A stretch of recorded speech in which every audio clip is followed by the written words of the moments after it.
And I'd like to welcome you to the sixth in a series of evenings with contemporary Ukrainian authors, which we have been very fortunate to be co-sponsoring with the Harriman Institute at Columbia University.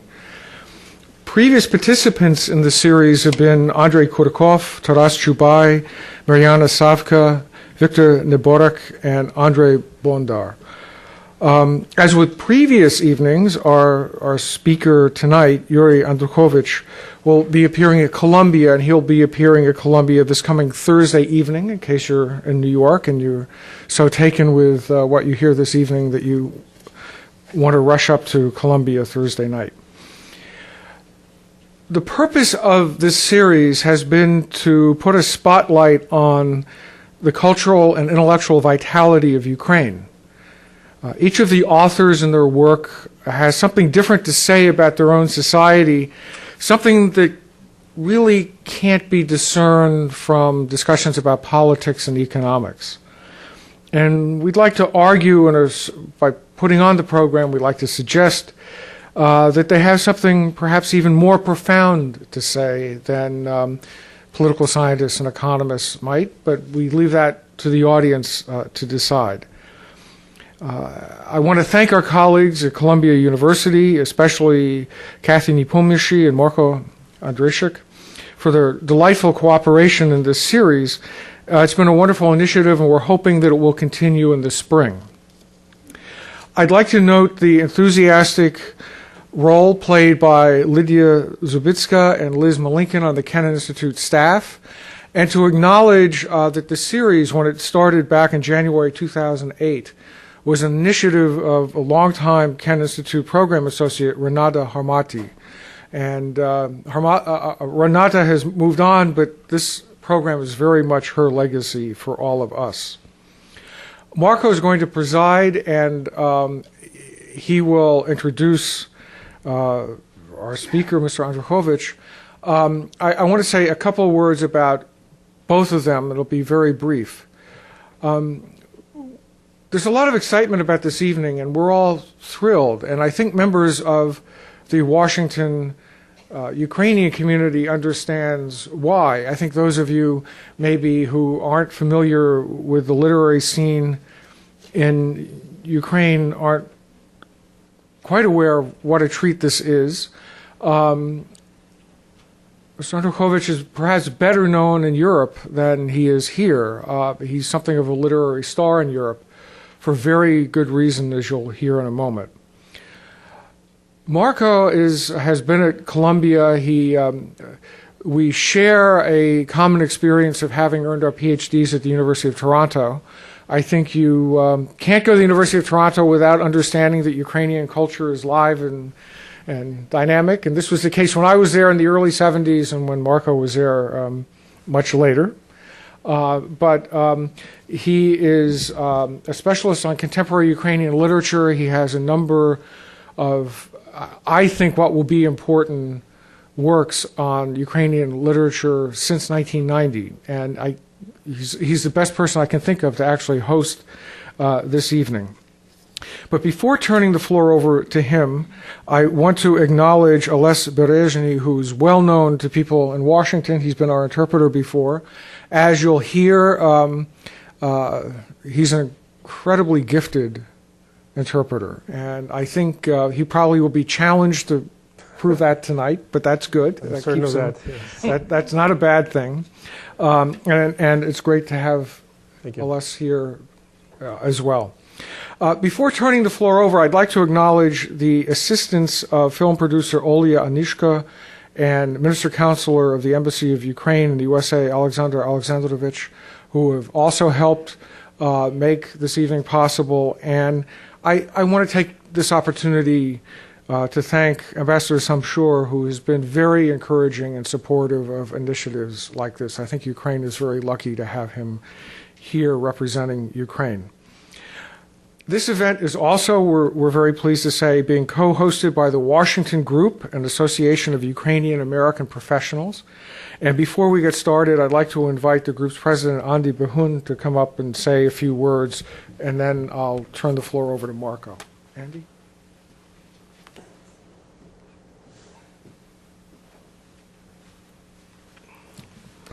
Thank you, Blair, for the opportunity, and I would like to just mention briefly that when we were approached by Kenan and Blair and Lydia, to actually co-host this thing with a reception, we certainly, in our board of directors, decided this is certainly something that we cannot bypass and do a lot more of this in the future. And particularly when we heard that the person that we will be co-sponsoring in this case is in fact Yuri Andrukhovych.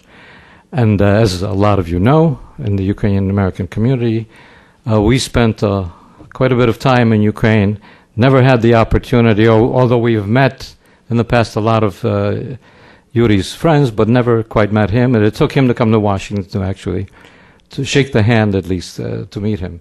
Now we are graced with his presence today, and we hope, and we certainly have every confidence, that what we'll hear is going to fulfill all of our expectations of a person such as Yuri Andrukhovych. Panie Yuri, дуже вам дякую і нетерпляче очікуємо таки ваших слів про статус літератури, ну і очевидно ваш показ тут. Так що дуже вам дякуємо за ваш приїзд тут. На все добре.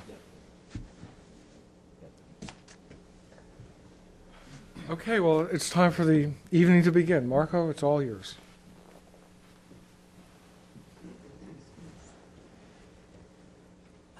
Thank you, Blair. Thank you, Mr. Bihun.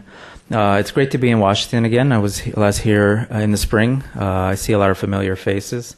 This is becoming a regular part of my life, so I hope we can continue this for at least a little bit more.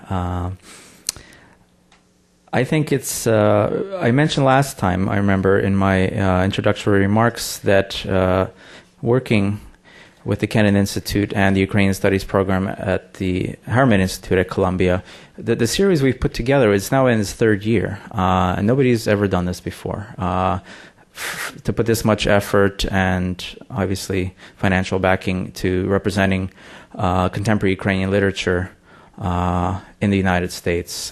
So I think this is a very important series. And what I'd like to add this time is another important thing I think we do with this series, because we do this in English, is it's a good way of culling translations, existing translations, and inspiring new translations of contemporary Ukrainian literature. And as you know, everybody leaves here with a handout, and a handout full of translations. So I think if you add this up, we're getting into a book of translations here. So I think that's going to be a lasting memory of this series, as well as, of course, the video recording. That said, the handout that you have, my role is always to introduce the author. And if you all turn to page 2, I feel like I'm teaching a class here, but if you all turn to page 2, you see this wonderful introduction with all information about Yuri Andrukhovych. Not to be redundant, I will not read this for you, but I will summarize it and add a couple things of my own in introducing our author tonight. And I will just add that I'm very happy that Yuri came and visited us. So here's the introduction.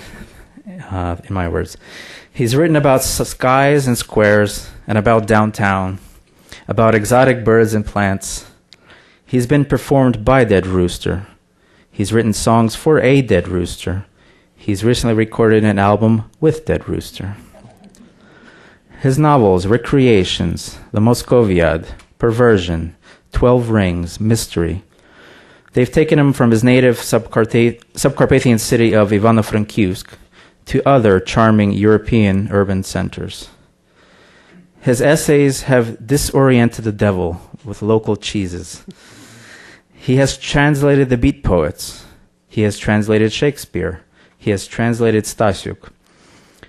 He has performed in the Lviv circus. He has addressed European Parliament. During the staging of Bubabu's Chrysler Imperial, he traversed the celebrated stage of the Lviv Opera Theater with a staff in his hand and a crown on his head. This evening, as part of our contemporary Ukrainian literature series, he'll navigate this busy Washington stage. Please join me in welcoming Yuri Andrukhovych.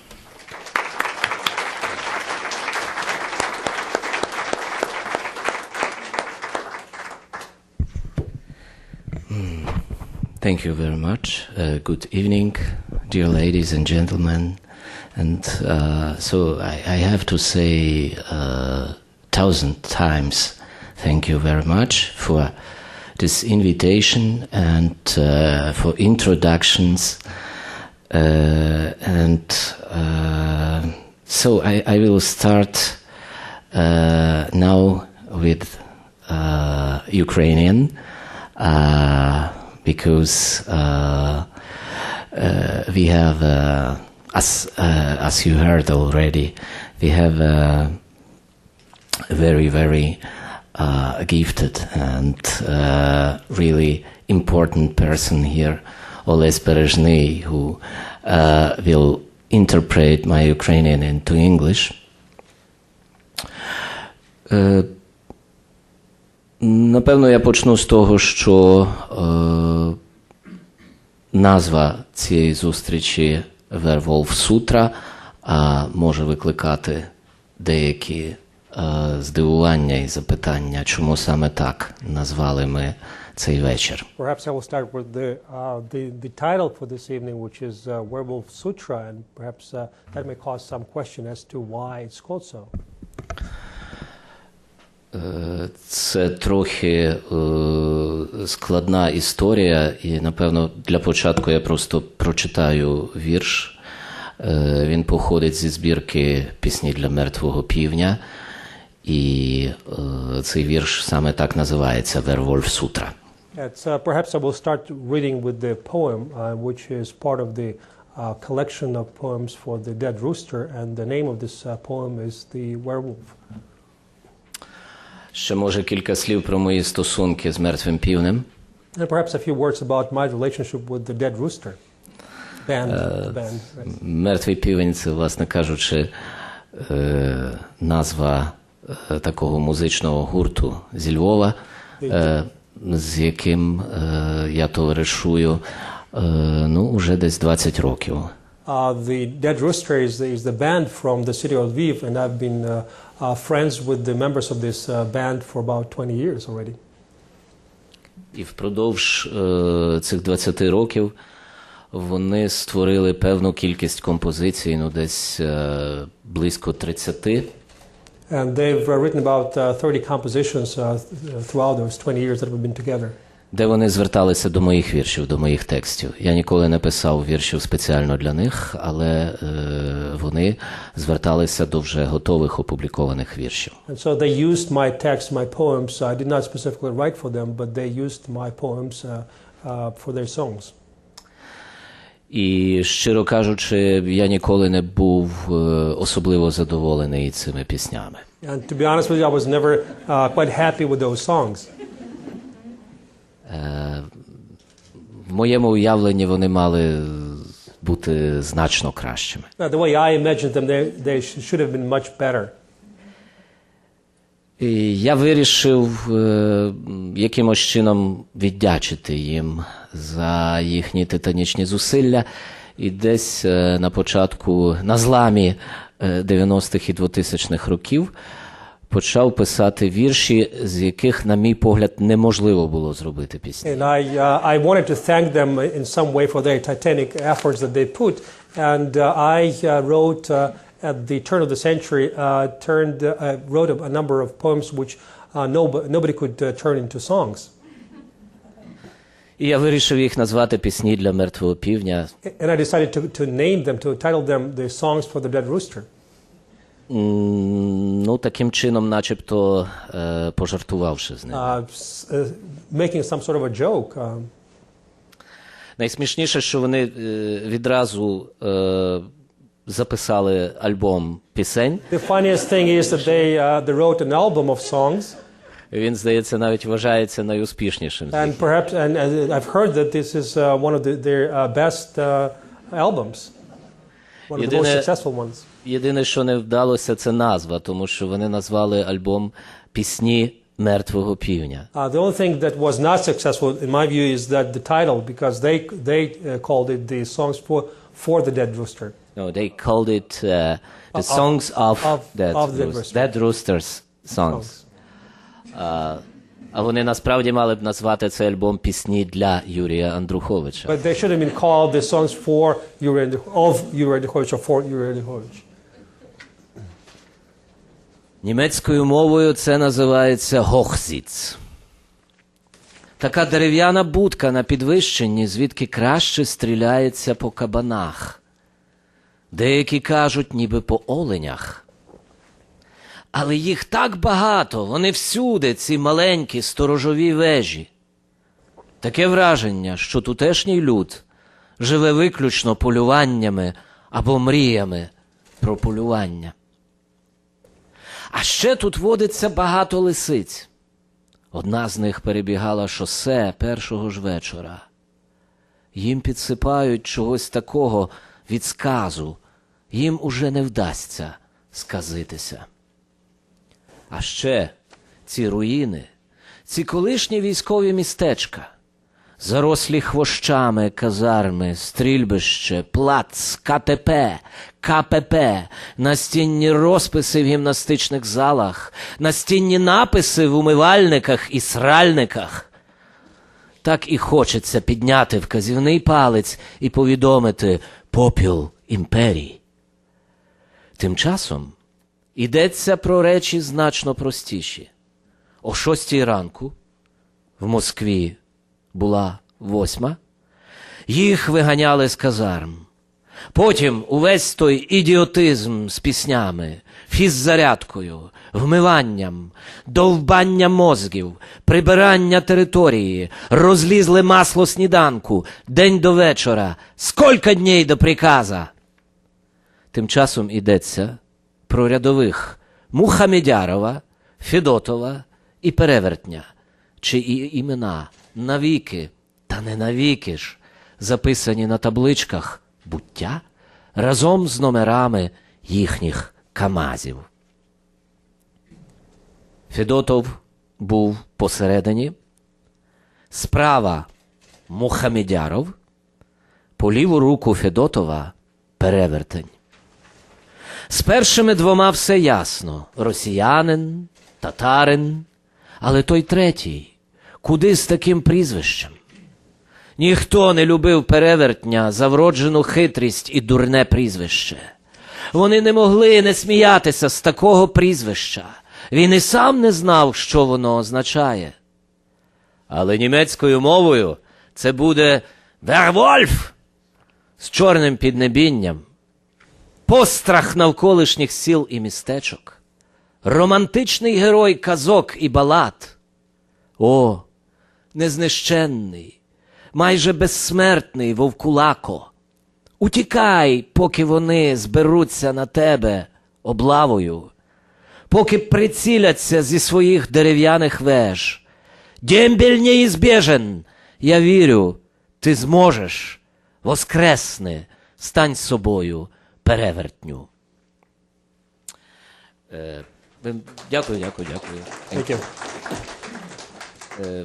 Ви маєте англійський переклад цього вірша. You have English translation of this poem? Його здійснила Сара Лучай. It was translated by Sarah Luchai. Я думаю, що у вас була змога стежити за цим англійським текстом, Perhaps поки you я had an читав opportunity український to оригінал. follow, as I was reading, you were following the English translation. Цей вірш народився років тому 5. Я точно можу сказати так, 2003 рік. This poem was born about 5 years ago, in 2003. Я на той час мав одну з чергових стипендій у Німеччині. And I was in Germany at the time. I had one of the grants. Це була східна Німеччина. It was in Eastern Це Germany. важливо, що це була східна And it's Німеччина. quite important that it was in Eastern Germany. Достатньо віддалене від будь-яких центрів село, яке називається Віперсдорф. Wippersdorf was the name of that small town, quite far away from any large cities. It is village. It is not a town at all. It is just village. Village of Віперсдорф. І це місце легендарне тим, що в ньому, скажімо, свого часу брати Грім записали вперше казку про червону шапочку. And the importance of this location, this place, is that the brothers Grimm, they wrote the Red Hood Riding fairy tale at this particular location. Тобто це, можна сказати, батьківщина червоної шапочки. In a sense that there was Rod Caphan's homeland. The homeland of the Red Hood Ridings. І там є навіть у лісі недалеко, там є такий своєрідний меморіал червоної шапочки. Тобто ви можете побачити... And there in the woods they have some sort of a memorial to the Red Hood Riding. Ви можете побачити там звалища старої цегли, і там поруч табличка німецькою мовою «Sehr alte Ziegel». Then you can see some remnants of some construction of structure of the building with some bricks, and there is a tablet there and says that in German. Припускають, що це руїни цього будиночка, в якому бабуся мешкає. And allegedly these are the ruins of the house, the building where the grandmother lived. Там є також вирізаний з металевої такої бляхи вовк, який стоїть на стежці, пантрує приходу. A wolf made out of metal sheet, and it is just sitting there, standing at the path in the woods. Але ця місцевість характерна ще тим, що там в навколишніх лісах були розташовані радянські військові бази. But another importance of this location is that the Soviet military bases were located there. І я про це, можливо, і не знав би навіть. Ну, тобто я теоретично знав, що в колишній Німецькій Демократичній Республіці було багато радянських військових баз. Well, theoretically I knew that there were a great number of Soviet military bases on the territory of the Eastern Germany. Але я не знав би, що вони так близько десь там в цьому лісі, якби серед інших колег-стипендіатів там не було такого собі, його звали Ангус Болтон. But there was no way for me to find out that there was a Soviet military base so close to that location, and thanks to another member of our group of recipient of that stipend, and his name was Angus Bolton. Такий фотометець, фотограф з Лондона, from London, який зробив це темою своїх мистецьких проєктів. Фотографування покинутих військових баз. And he made it a theme, of his arts project, to take pictures, to photograph the abandoned military installations. Ще точніше, саме радянських військових баз, розташованих на німецькій території. And more precisely, his project involved the abandoned Soviet military bases and installations in Eastern Germany. І він запросив мене до цієї, так би мовити, пригоди, розділити з ним So he invited me to share this adventure, цю радість, to share his happiness, блукання навколишніми лісами, wandering in the nearby forests, знаходження все нових і нових залишок, finding more and more of the remnants. І для чого я був йому потрібен? Тому що And the reason he needed me there,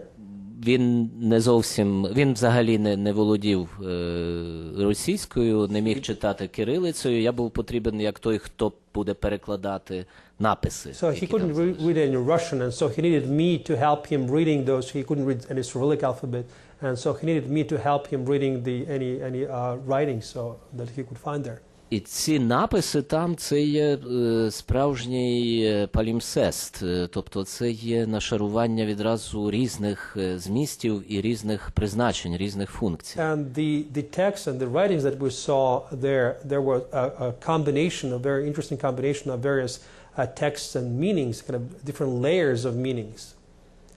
Тому що там є один рівень цих написів, ну це офіційні написи, тобто це, скажімо, назви якихось певних вузлів, пунктів і так далі. There was one layer of the official titles and signs, names of different locations or some indicators of different signs, but very officious-looking signs.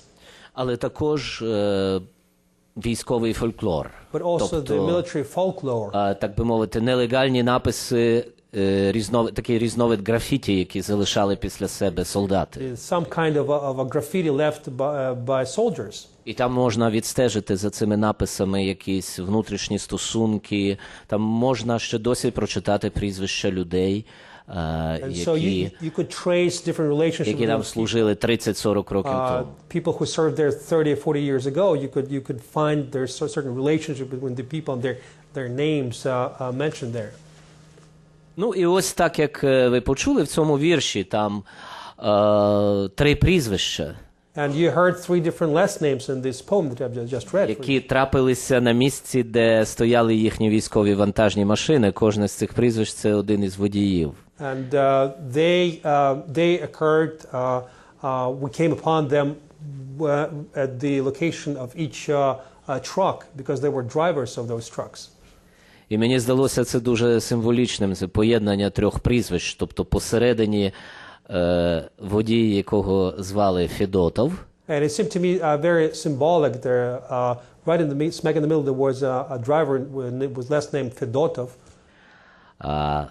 Праворуч від Федотова був Мухамедяров. And to the right of Fedotov was Muhammedyarov. І тут ми маємо, безумовно, до діла з росіянином і татарином. And certainly we have here ethnic Russian and ethnic Tatar. Але ліворуч був хтось, чиє прізвище Перевертень. And but to the left of them was somebody with the last name Pereverteny, which is in Ukrainian means a werewolf. І це дуже романтичне прізвище. Це насправді дуже відповідало загальному ландшафтові з червоною шапочкою, братами Грім. І це, крім того, є абсолютним слідом імперії. And besides that was a trace of the empire in a way. Тобто ми заходимо в страшенно глухий, ну, наскільки можуть глухими бути ліси в Німецькій Демократичній Республіці, але все-таки це глухий ліс. That we entered those kind of necks of the wood, very desolate area, as much as far away you can imagine being in Germany, but that was a quite underpopulated area, let's call it this way.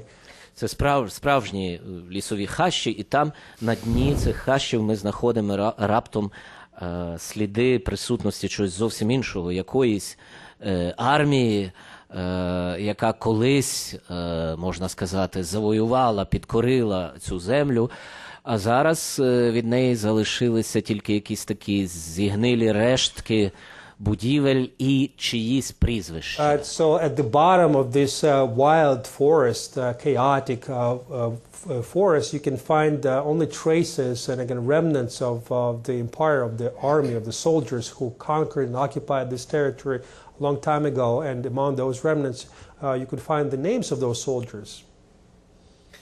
Ну, я вирішив, що це надзвичайно поетичне поєднання всього. And I decided it was a very poetic combination. Тут виникає цілий комплекс тих речей, які мене до сьогодні, якими я дуже переймаюся. Of things that are of great interest to me and excite me. Ситуація, постімперська і постколоніальна ситуація цієї частини світу, яку традиційно називають Центрально-Східною Європою. От, а також зовсім особливий світ руїн. Традиційно мене притягують руїни. Я схильний їх розглядати як передусім як певну можливість для майбутнього. Кожна руїна є пропозицією для певної перебудови, певного переоблаштування світу. So every ruin is a proposal for the change, for reconstruction in the future. І в назві виникає слово сутра, як перегук не тільки, звичайно, з буддійськими першоджерелами. And the word sutra that you can see, the title, it's kind of echoing a Buddhist term, Buddhist word for prayer. Але і як безпосередня алюзія до поезії американських бітників, ну, передусім Гінзберга. But also as an allusion or hint at the American beatniks or На той час саме там у Віперсдорфі я працював над антологією українських перекладів. At the same time I was working on the anthology американських collection поетів. of Ukrainian translations of American poets. І там, мабуть, інтонаційно навіть вгадуються якісь відгомони з Sunflower Sutra. And perhaps there are some echoes of the Sunflower Sutra could be read between the lines there. Ну от, власне кажучи, все, що, напевно, я мав сказати про цей вірш, і я зараз, напевно, повертаюся ближче до Марка, до модератора. And perhaps this is everything I had to say about this poem, and I want to turn Ми продовжимо розмову our moderator to Marco, and then we'll continue our conversation. ближче там один до одного. Yeah, so that's the way, if you haven't been here before, we conduct the sessions here that the author reads, and then we do a bit of a discussion, and then reading again, discussion, and at the end you'll have a chance to ask questions. Sorry that I didn't mention that beforehand. First question, you just mentioned your time in that you've spent time in East Germany, and not only in East Germany. In fact, you've spent a lot of time in Western Europe, and you've represented Ukraine in Western Europe through your books, which have been translated specifically into German and other languages, through interviews that you've conducted in various European media outlets, and with speeches that you have delivered. Based on these experiences, can you tell us, a North American audience, what is the image of Ukraine today in Western Europe? Is it terra incognita, described by fantastic tales and quirky anecdotes? What do they like about Ukraine? What kind of questions do they ask you about Ukraine in Europe? Я, напевно, спробую розповісти, спробую почати Perhaps I will try, we'll start почати відповідь з анекдоту. answering this with a joke. І це для українців це достатньо гіркий анекдот. And it's quite a bitter joke for Ukrainians. Я не знав про те, наприклад, що For example, I didn't know сьогодні в Німеччині, в Італії вже розповідають анекдоти про українців. that today in Germany and Italy you can hear jokes about Ukrainians. Тобто ми в жодному разі не є вже терра інкогніта. That means that we're no longer terra incognita for those people, and so that's a good news. Я випадково почув його, тобто ми працювали разом з німецьким театром із Дюссельдорфу. Ми працювали над моєю п'єсою.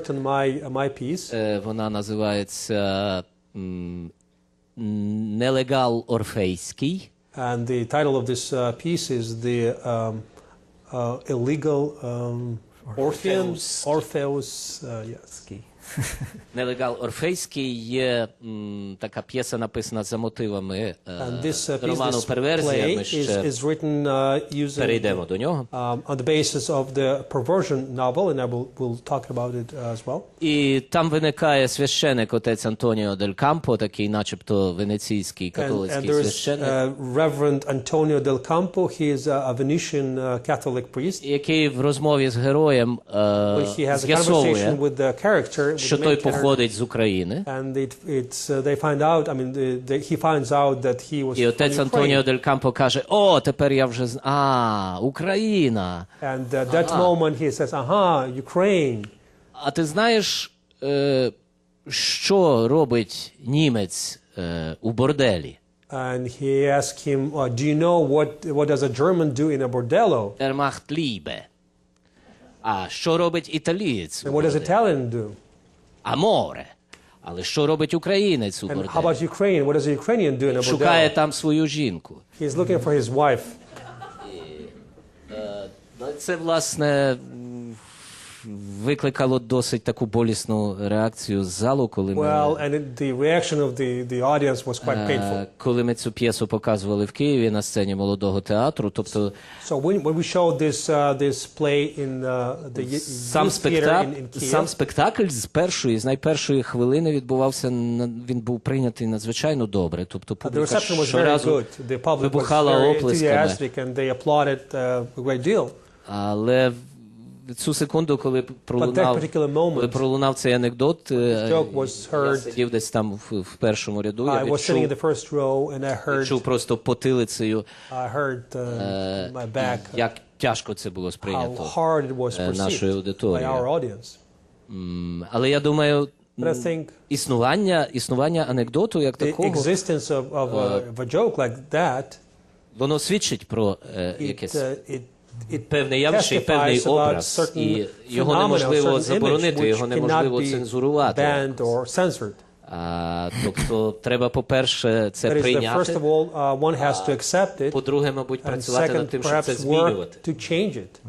У кожному разі уявлення європейців про нашу країну загалом складається з кількох радше негативних образів. Вони були суттєво змінені під час помаранчевої революції. Ну і відповідно потім знову втрачені. Так само сама Україна всередині себе самої втратила цей позитив. Так само, безумовно, він був втрачений за її межами. Certainly they were lost outside of Ukraine as well. Але ми не можемо стверджувати сьогодні, що про нас знають лише what people know about us, it's only як про країну там Чорнобиля, as the country of Chernobyl, mafia. Насправді це змінюється. It is changing. Я думаю, що просто тут є така ситуація, коли новопосталий кордон на західній межі України суттєво стримує можливості для інтеграції, але він не може їх абсолютно затримати, якось і якось вплинути на цю ситуацію. Україна інтегрується так чи інакше. Це не є для мене абсолютно питанням, в якому я би сумнівався. Personally, for me, this is not a question that I would doubt. Well, moving then from, let's say, Western Europe to Central Eastern Europe, which you mentioned. One thing that is not in the biography that was handed out and not mentioned by me in the introduction is that Yuri Andrukhovych also edits a journal called Potyekh 76, train number 76, and this is the name of the train that from now the Polish town of Peremyśl to Czernivtsi, and it's a journal of various cultures are represented. Ukraine, they were part of the Austro-Hungarian Empire in that region, but including Polish, Serbian, Ukrainian. My question to you, Yuri, is are people in those other cultures, in Serbian and Polish and other cultures that represent, this is the journal, by the way, and it's available online. Do they know that you're doing this, and what did they think about being included on this line together with Ukraine? And part B of the question, do they have similar journals, and is Ukraine included on that line? Do you know of any? Я думаю, що тут швидше йдеться про певну спільноту авторів, певну спільноту письменників, а не commonality between the writers rather than the nations. Тому що якщо говорити про спільноту цих народів, там, Commonwealth, a group of those nations, словаків what unites Slovaks with Slovenes and Estonians with Albanians, or я не знаю, українці say Ukrainians and тими ж чехами, with Czechs, for example, for whom they usually quite often they work as guest workers. It will be very hard to talk about some sort of unity or some sort of alternative project or alternative option for Europe, as opposed to Western Europe, where everything was complete and happened, so to speak. There is some kind of eastern part of it, where everything is quite problematic when things still need to be put in order, which looks, but in fact, which looks much older and more ancient than the Western Europe.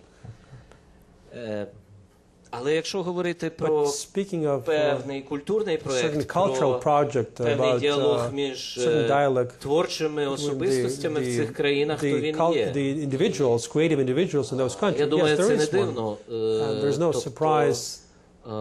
Те, що ми маємо приблизно той самий час і той самий простір, це дуже важливо.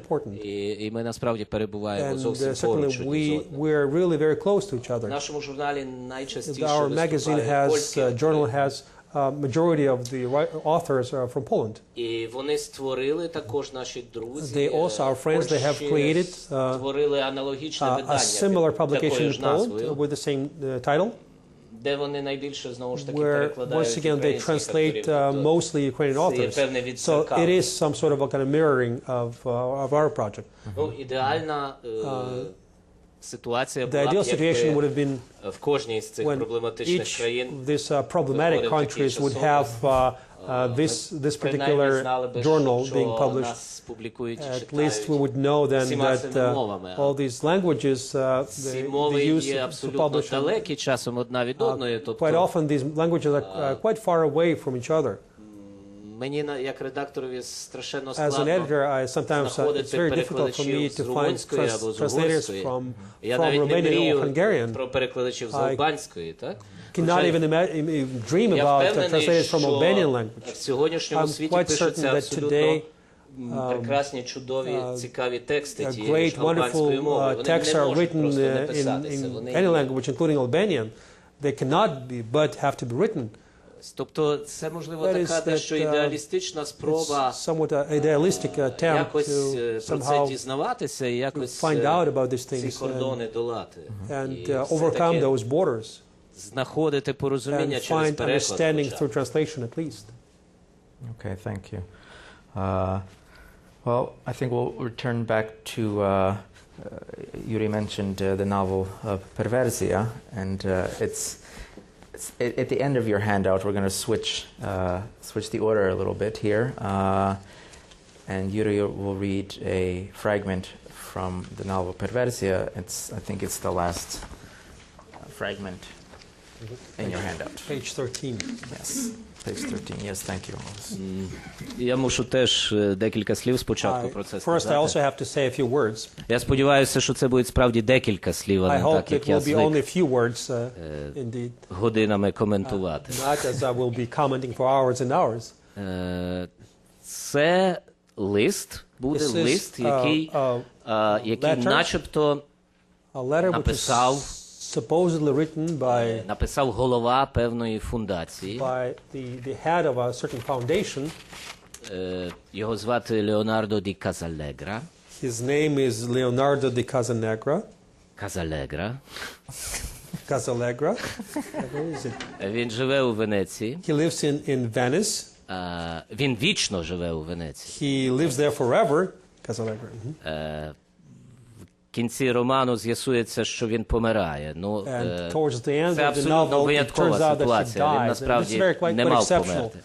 Але через те, що така виняткова ситуація сталася, був цей роман написаний. І він адресує свого листа героєві цього роману, його звати Станіслав Перфецький.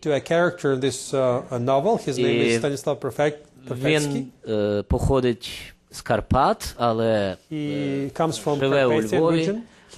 Він поет, він перформансист, він виступає з музикантами, він надзвичайно багатогранна, талановита людина. Звідки про нього дізнається професор Казалегра, невідомо. Але професор висилає йому свого листа із запрошенням до Венеції. Він хоче, щоб Станіслав Перфецький взяв участь у такому семінарі, котрий називається «Посткарнавальне безглуздя світу», що на обрії. a post-carnival absurdity of the world. of the world. So that's the name of this seminar conference. What on the horizon? Що на обрії?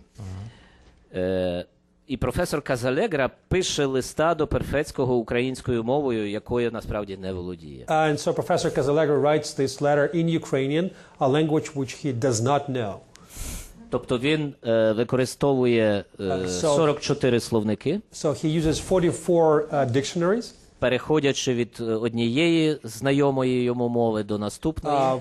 And менш moving знайомої. from one language that he knows to another language that he knows less, and so on and so forth. 44-ю мовою в цьому ряду вже є українська. And so 44th language in this sequence of languages is Ukrainian. Ви можете стежити за англійським перекладом цього So you can уривка. follow the English translation, page 13. Його incidentally. автором є Майкл Найдан.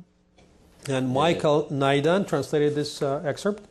І він намагається And he tries to доступними англійській мові шляхами відтворити цю некоректність. to reflect this kind of jarred language using English language in his translation. Вельми поважний пане Перфекцій, наш спільний знайомий і добрий приятель, доктор психіатрії Франк Попель, Лозанна, Швейцарія, порекомендував вас як потенціальну одиницю від Україні для участі в інтернаціональному семінарі культурально-духових діячів, що його організовує наша фундація «La Morte di Venezia» спільно з окремими інтелектуальними, комерціальними і сакральними кругами. Тема семінару – посткарнавальне безглуздя світу, що на обрії.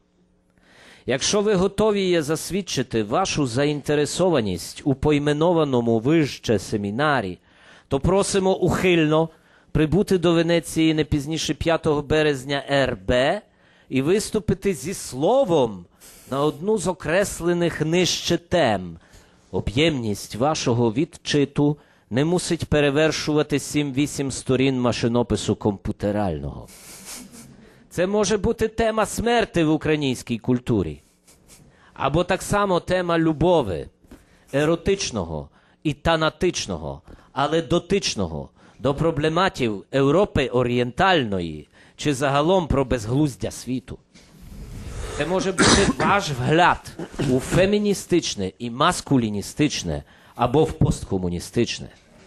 Це може також бути зразок нової аналізи процесів, що віднедавна у вашій країні заіснували, як, наприклад, казино і нічні клуби.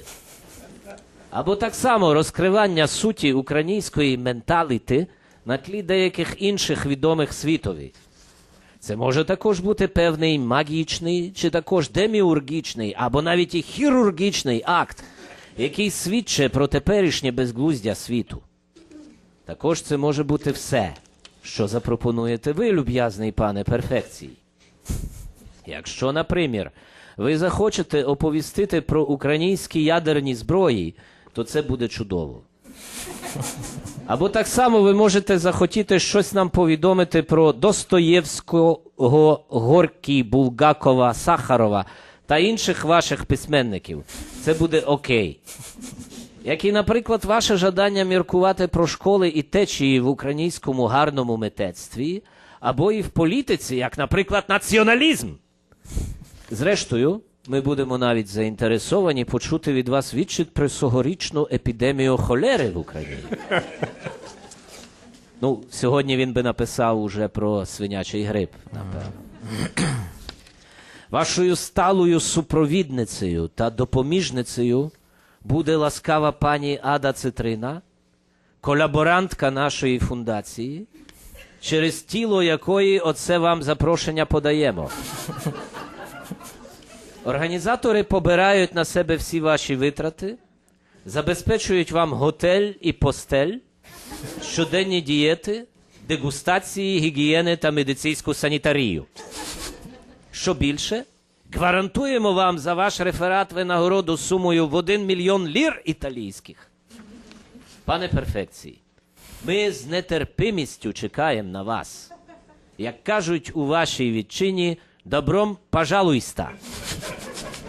Вашій до безконечності доктор Леонардо ді Хата Весела, президент фундації Ла Морте ді Венеція, Америго Даппертутто, технічний секретар фундації.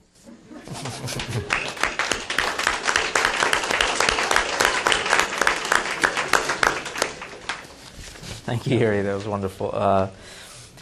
I don't know if this was a rumor, if maybe I would ask you to comment on this, but this novel, Perversija, Yuri's third novel, I had heard that there was ideas of making a film based on this novel, and my question to you is a little, starting with that, but kind of a little bit wider.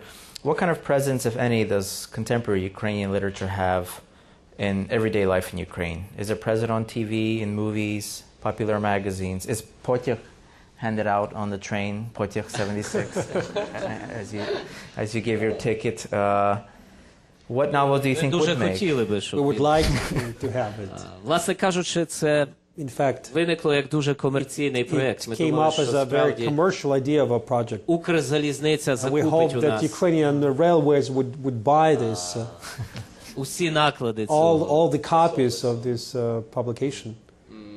Ну, це є насправді дуже But in fact, it is quite амбівалентна річ, ambivalent thing. наскільки українська література присутня в сьогоденному житті How much Ukrainian українців. literature is present in the everyday Ukrainian Найпростіша life. відповідь And не the simplest присутня answer зовсім. is the absent І на at перший all. погляд вона видається єдино правильною. First, Тобто, in the first Фактично look at perhaps неприсутня. it's the correct one because in fact it is not present in Ukrainian life. з іншого On the боку, other hand, коли, скажімо, відбувається when якесь there is some чергове літературне yet читання, another literal reading taking place де-небудь, скажімо, на somewhere, сході let's say in України, the east of Ukraine в одному or з міст мільйонників, one такому of the як kind of million Харків, with the population of over a million people like Kharkiv or чи навіть Dnipropetrovsk Запоріжжя, or even Zaporizhia, and і там практично всі розмовляють російською. everybody speaks Russian there, собою, in fact, і там, здавалось би, practice. дуже And then така one can imagine that there's a quite hopeless situation. Але зали However, переповнені. the audiences are filled to the Нормальним явищем є, capacity, коли and it's quite приходить на normal that літературний when вечір a literal reading 300, 400, has 500 300, осіб, 400, 500 people, величини depending залу. on the size of the hall.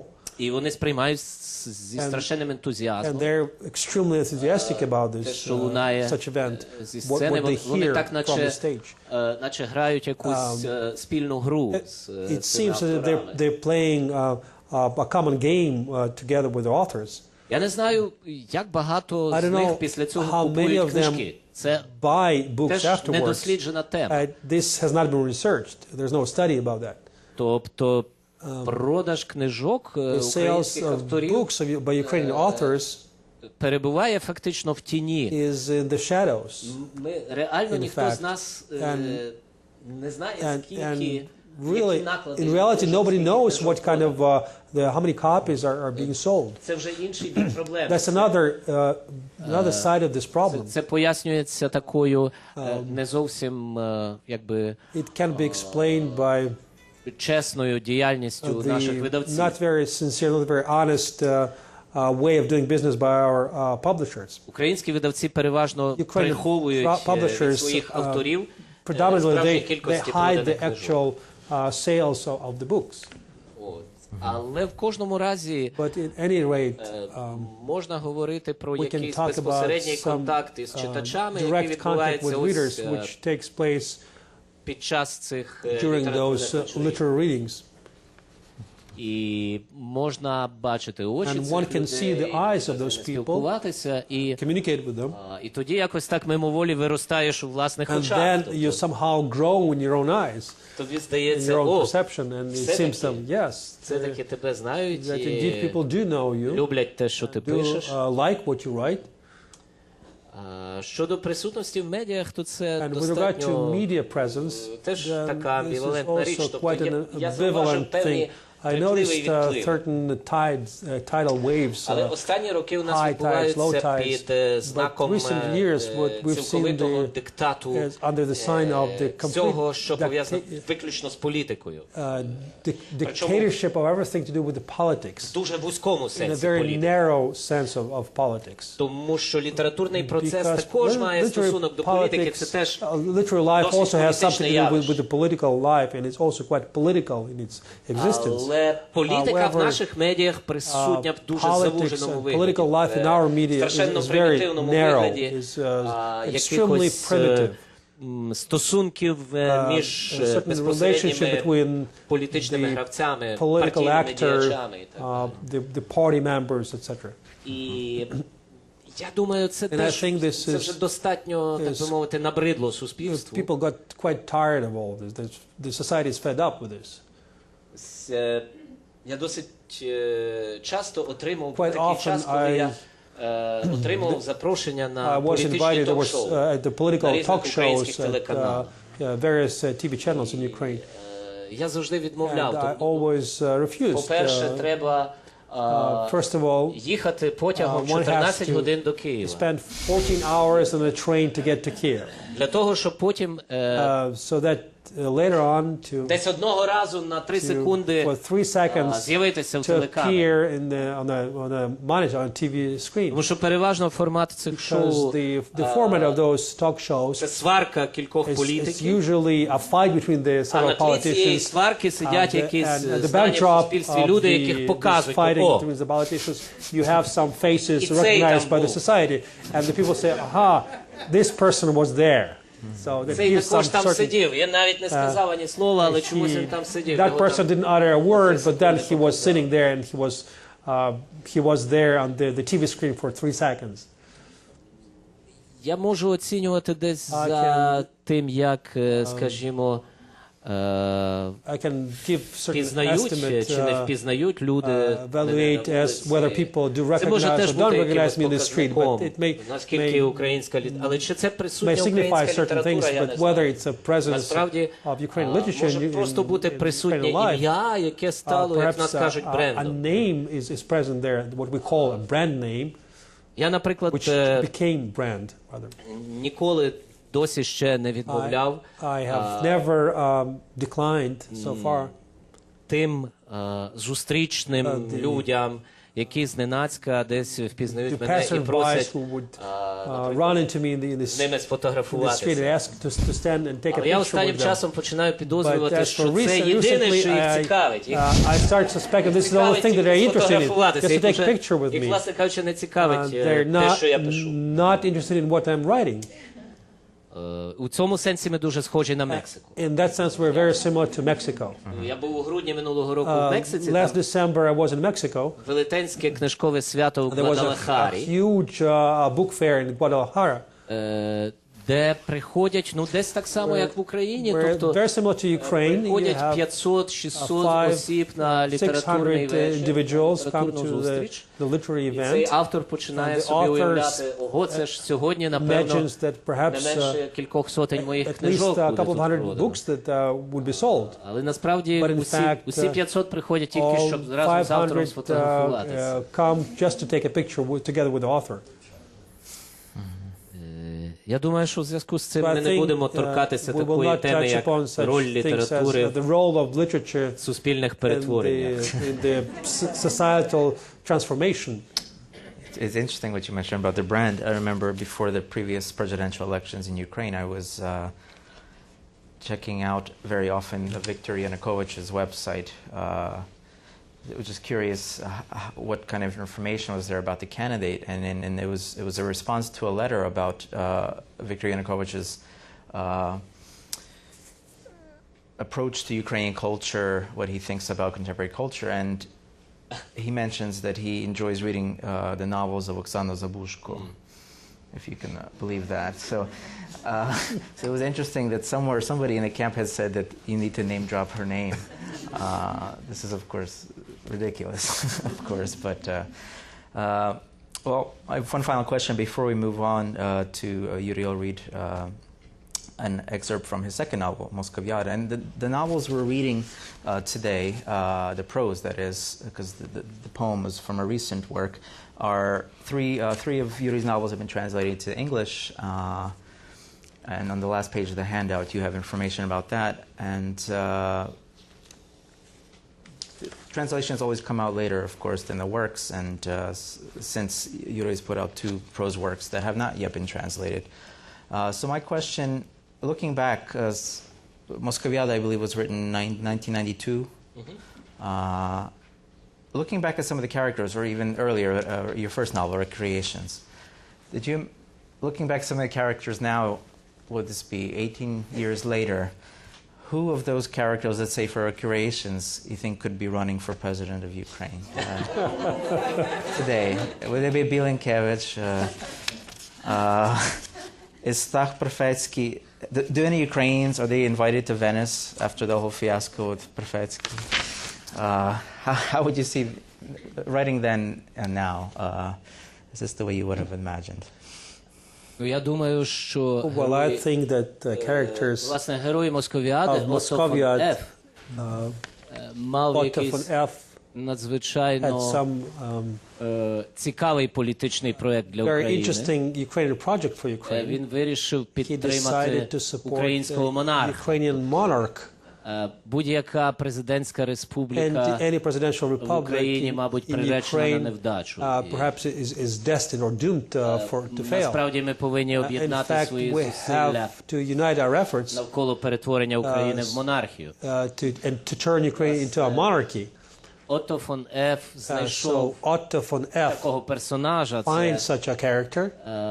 реальна особа, яка на It той is a час real ще була серед person живих. who was among the living at the time. Це Was був writing.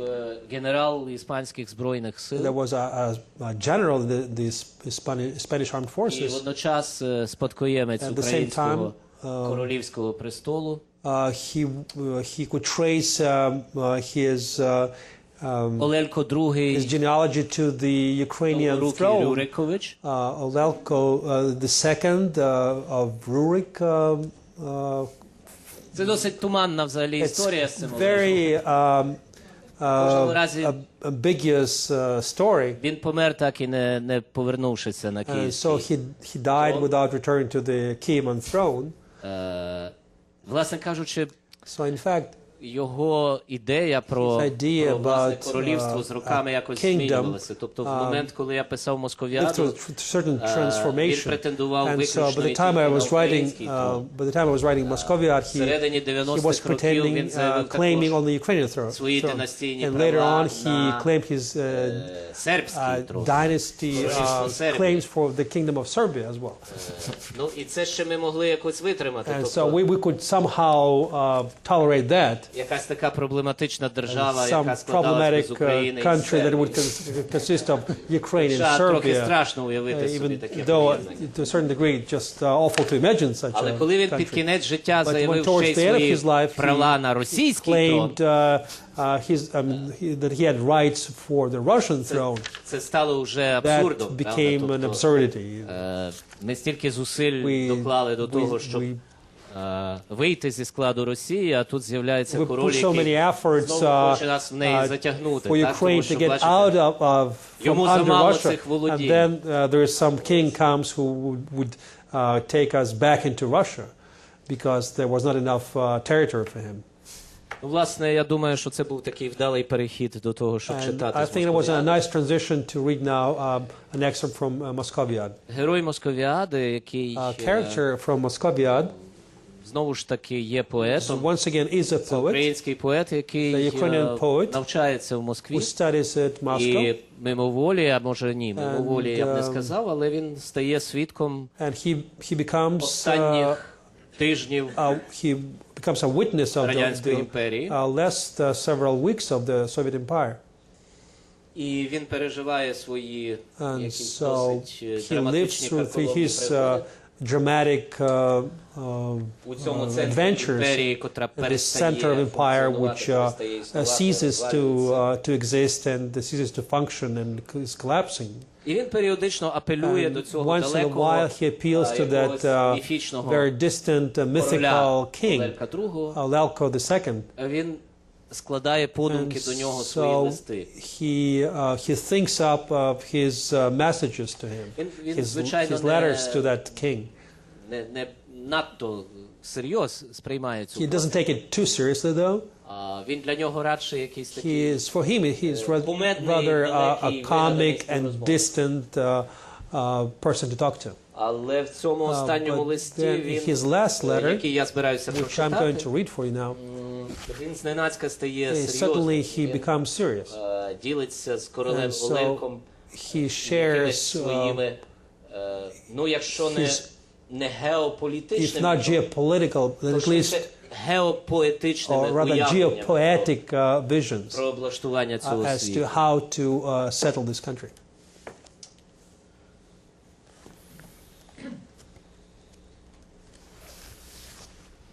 It's page 9, by the way.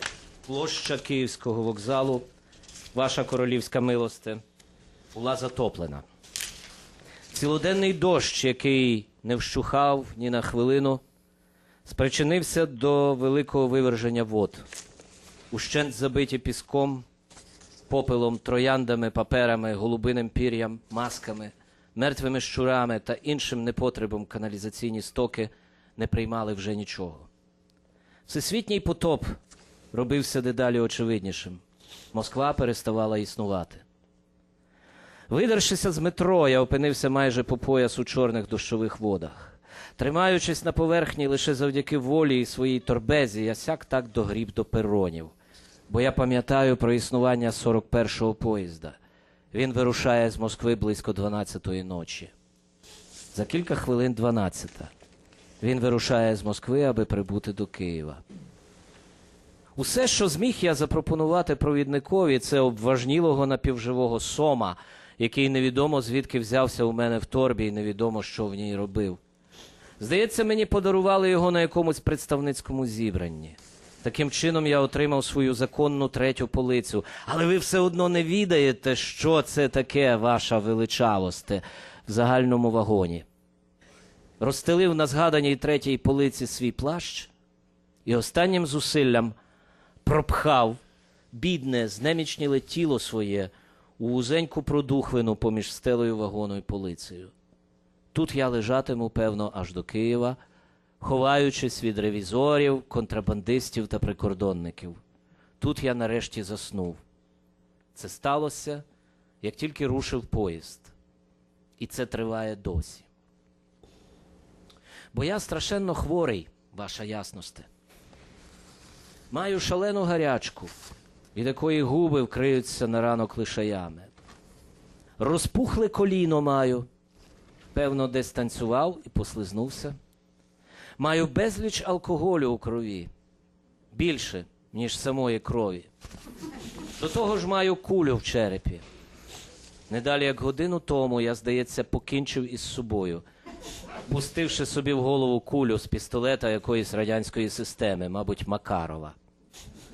І тепер цей чудовий, затхлий, повний розм'яклих тіл людських поїзд несе мене геть від Москви. Адже не можна довго засиджуватися в тому місті, де ти покінчив із собою. Слід обов'язково кудись пересуватися. А я пересуваюся додому, ваша гідносте. Існує така країна, де живуть ваші піддані. Розумію, вам, народженому десь у тропічній Африці, на віллі Україна, звиклому до Еспанії та Швейцарій, тяжко собі уявити щось подібне. Однак це правда, ваша милосте. Така країна існує. Вона не вигадана для вас вашими радниками, астрологами і капеланами. Адже найпримхливіша, найбожевільніша уява мусить відступити перед справжністю цієї країни. Вона до болю справжня і нічим не захищена від Сходу, навіть горами. Якби свого часу хтось, хто роздає географію, порадився зі мною, то нині все виглядало б інакше. Але він розмістив нашу країну саме там, де йому схотілося. Дякуємо і за це. І що зробив нас м'якими та вайлуватими, терпеливими, лінивими, добрими, що зробив нас байдужими, заздрісними, довірливими, зробив хитрими, боязкими, сварливими, зробив недбалими, покірними, співучими. Дякуємо йому, бо могло бути гірше. Дівчат дав нам гарних. І негарних теж дав. Поетів незрозумілих, а священиків недорікуватих. Короля дав нам далекого. Іноді нам сниться Європа. Приходимо вночі на берег Дунаю. Щось таке пригадується: теплі моря, мармурові брами, гарячі камені, видкі рослини півдня, самотні вежі. Але довго це не триває. Отакий він переважно є, ваш народ. Іншого, ваша милости, не маємо ні ви, ні я. Колись він і вас, і мене любитиме, а поки що їздить у жорстких московських вагонах або спить по вокзалах, тьмяний, сірий, повільний. І що з ним станеться далі, не знаю, проте дуже хотів би. Бо я сьогодні не втікаю, а повертаюся, злий, порожній, до того ж із кулею в черепі.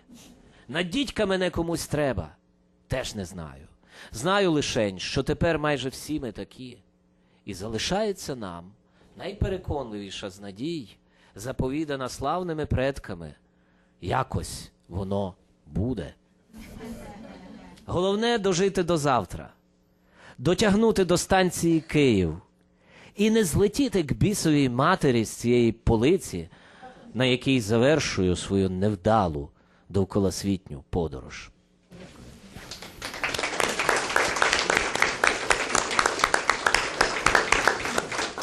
Thank you, Yuri. I think we will now open up the floor to the audience. If you have any questions for our guest today, I think microphones are available.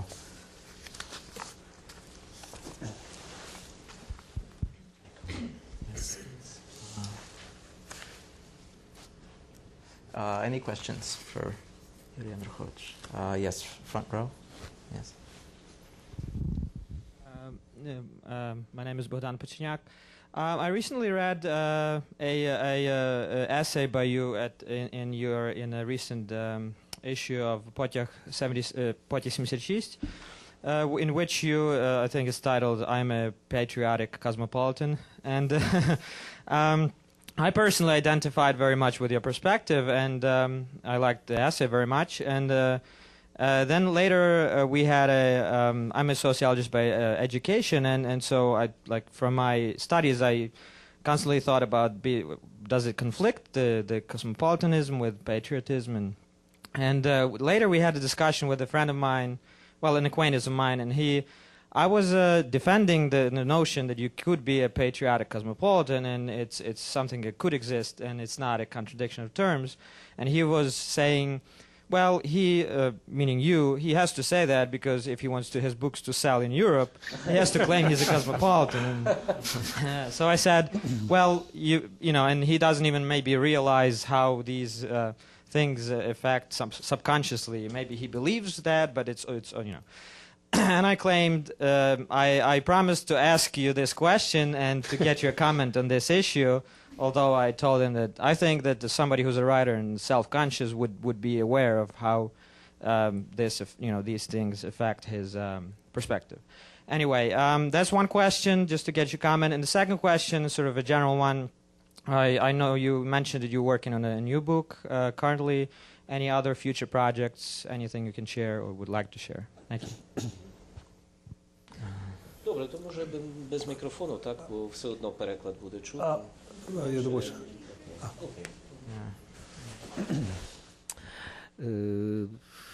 Так, це є досить складна дилема. Yeah, it is quite a complex dilemma. В сучасній українській ситуації in the modern Ukrainian situation. накопичилася якась така дуже негативна енергія навколо такого поняття, як космополітизм, космополітичний і так далі. Це тягнеться, я думаю, з відомих якихось сталінських часів, коли це окреслення виникло як політичне звинувачення, власне. От чому воно так близько до душі сприйняте багатьма українськими патріотами, я не знаю. Чому саме це поняття сприймається як певне тавро.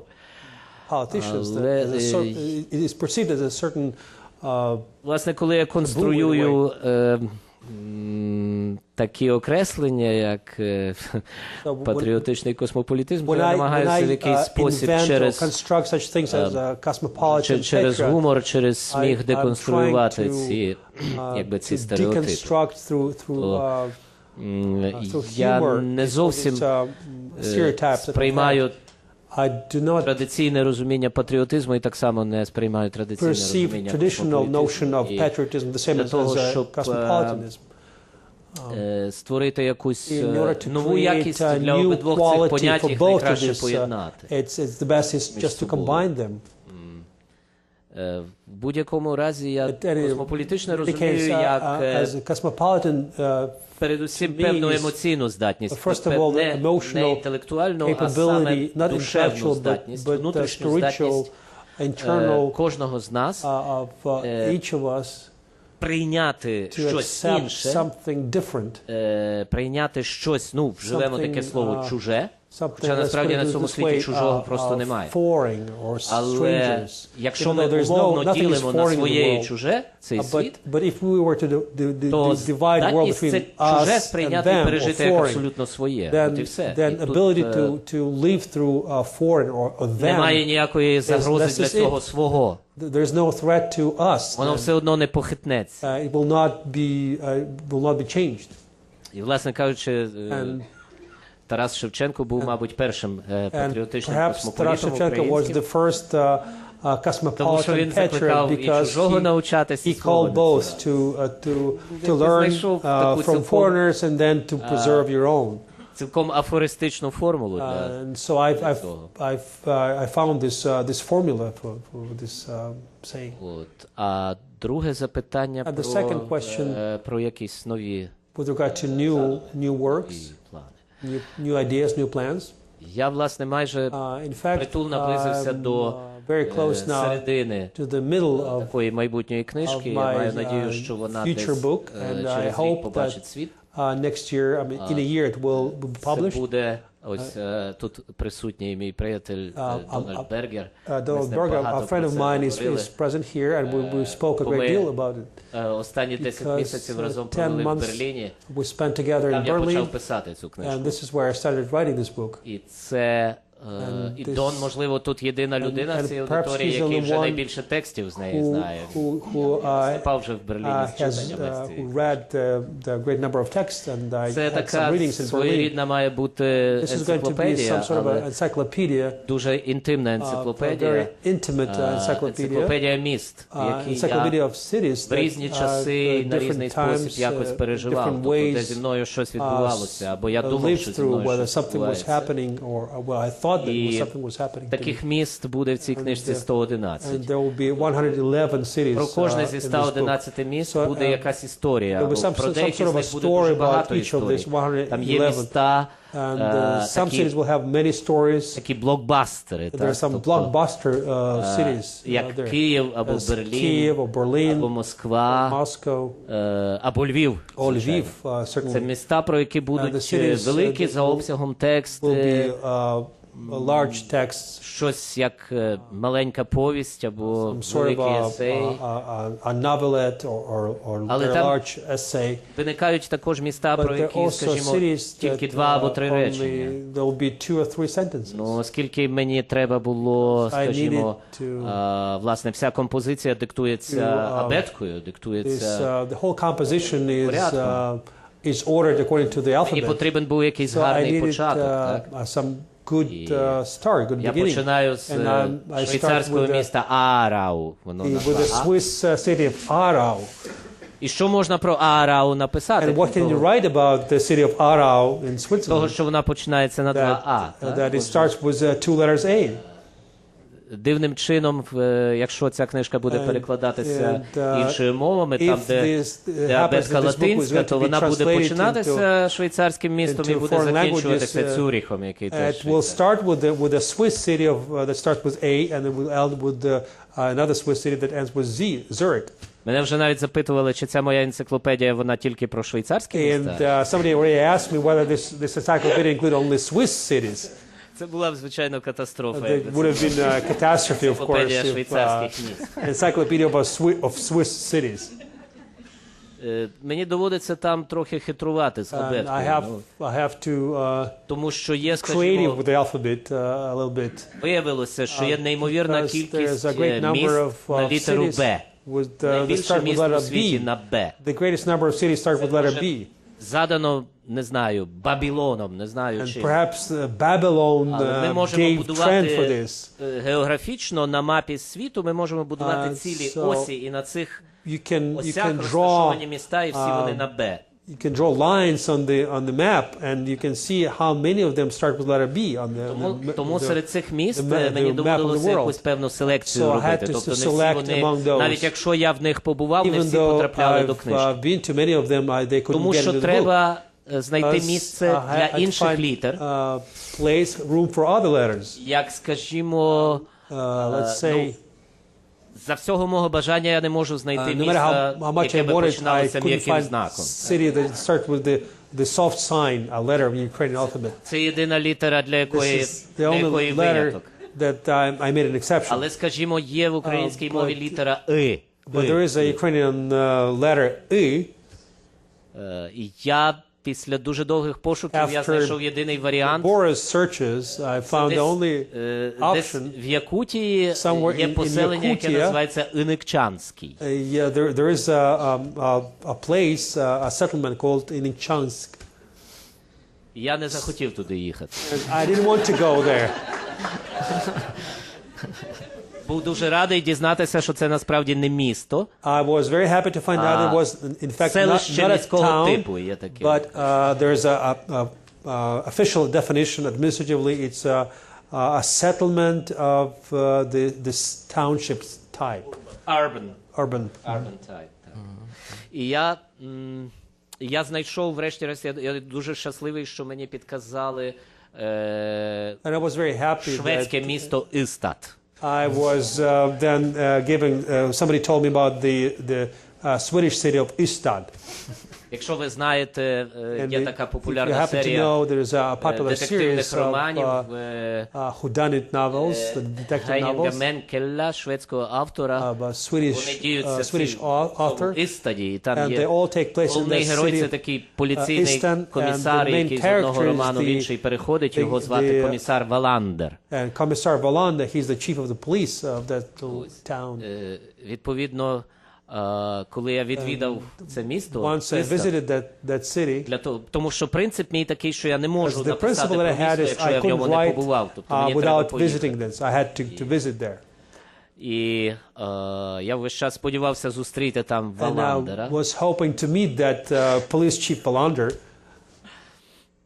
Ось, і мені спало на думку, And it що occurred to me that Валандер пишеться з двома «л», тобто мені спало Valander is на spelled думку, with що double L, with в two цьому L's. місті не валандають, а валандають. Okay, and there's it's a linguistic joke that people don't wander in the town. That's a Ukrainian word. Ну, є такі літери, як, скажімо, There are some «є». letters, like, for example, yeah, Ukrainian letter yeah. У мене два міста на цю літеру. I have two cities that start with this letter. Перше з них Єрусалим, First of them is Jerusalem. і я в ньому не бував. Це виняток. I have not been, so this is an Про exception. місто, в якому я не I'm бував, writing але about the city which I did хитрую, я not visit, пишу, and so але я в ньому завжди буваю, наприклад, But тоді, I коли always- намагаюся молитися. but whenever I pray, I am there in this city.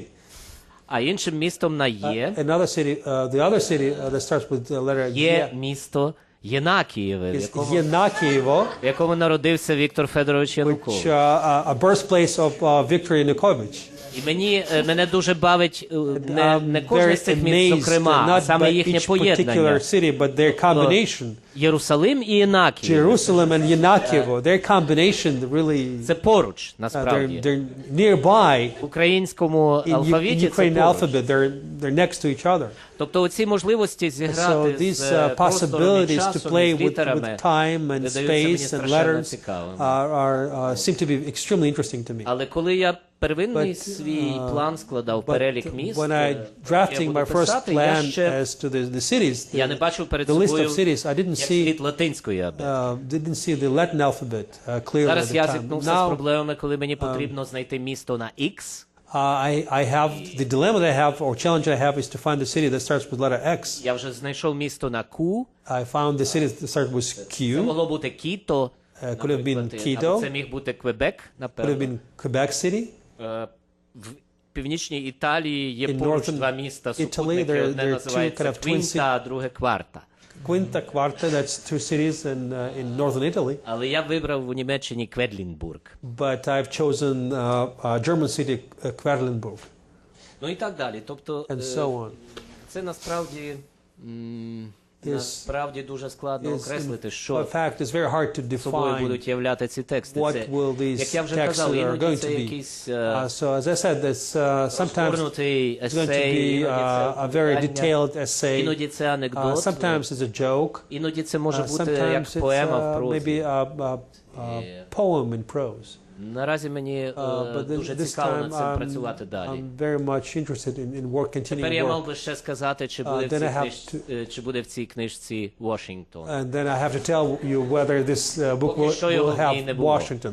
So far it was not there. В сьогоднішній вечір ще відкриває шанс. Tonight, this evening tonight opens this possibility for the city. Yes, question here, and then in the front row. There's a microphone there. On my way driving down with my wife, we listened to one of your Mrtvi Pivin collaborations, Kriminalny Sonate. And, the descriptions, the images were so vivid. The personalities came alive to me. I'm wondering, has this been a part of your real-life experience? Do you share any experiences with Viktor Yanukovych, or are you just a great author who has a great imagination, or has organized crime been? Потрошку стає героєм цього вечора. I see that he is becoming a character of this night tonight. Насправді кримінальні сонети But in reality, the criminal це sonnets така трохи спроба it's стилізувати, a try to it's an attempt to написати віршований цикл в write, такому ретро стилі. a cycle of poetry in a retro Тобто це style, так, наче as if кримінальна хроніка старої Галичини міжвоєнного the часу. old Тобто Galicia criminal те, що можна chronicles, було прочитати в something that you could read галицькій пресі in the Galician десь 20-30-х newspaper in років, the якісь такі 1920s, 1930s. Короткі звіти про Very якісь brief неймовірно news, жорстокі but extremely злочини на побутовому рівні. extremely severe, extremely ruthless crimes, and Певним викликом, certain дуже люблю це challenge. слово challenge, I like this word. певним викликом для мене challenge була така формальна was the необхідність formal necessity помістити це в 14 рядків to сонету. put it into 14 lines of the sonnet. Це ж насправді страшенно консервативна It's форма, an extremely conservative form, яка разом з which тим at the same є time надзвичайно ефектною, extremely effective, фонетично ефектною. phonetically very effective. І, власне кажучи, це So, була спроба It was an attempt у to, 14 сонетних in рядках 14 sonnet передати lines, зміст to convey цілого the кримінального meaning of роману. the entire criminal novel. І це, звичайно, була невдала спроба. And was a failed attempt, certainly. Але в кожному разі But at any rate, мертвим півням the dead rooster, вдалося якось це they все managed заспівати. to somehow to sing about it. Yes, front row. And then. Okay, my name is Gennady Druzenko. I am legal scholar from the Woodrow Wilson Center. And sorry for political question, but like Ukrainian to Ukrainian. So that I asked before, sometimes poets enjoys the deeper insight in the political matters than the legal scholar, as I. So do you hope some changes for better from coming political elections in Ukraine? Thanks.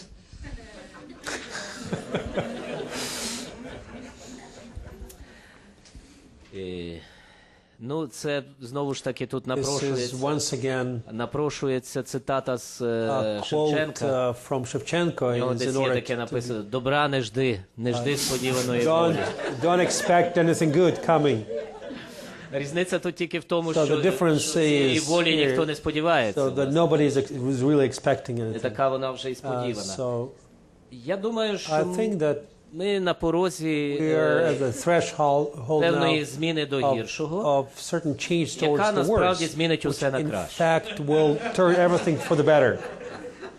Тобто, мені здається, просто людям в Україні треба перейти через цей період правління когось із наступних президентів, одного з наступних президентів, для того, щоб подумати і зрозуміти, наскільки, власне кажучи, щасливими і прекрасними були ці хаотичні роки бездарного управління Ющенка.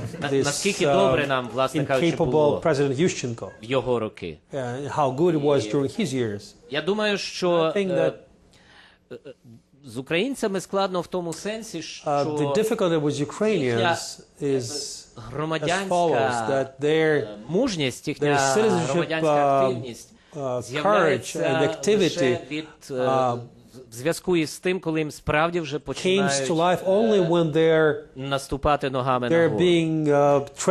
І коли їх справді вже обмежують в громадянських правах на такому рівні, на якому це робили, скажімо, під час виборчої кампанії 2004 року. І тоді вони мобілізують у собі все найкраще. І вони виходять протестувати, і ми бачимо, як це вдається. І наскільки зріле це суспільство.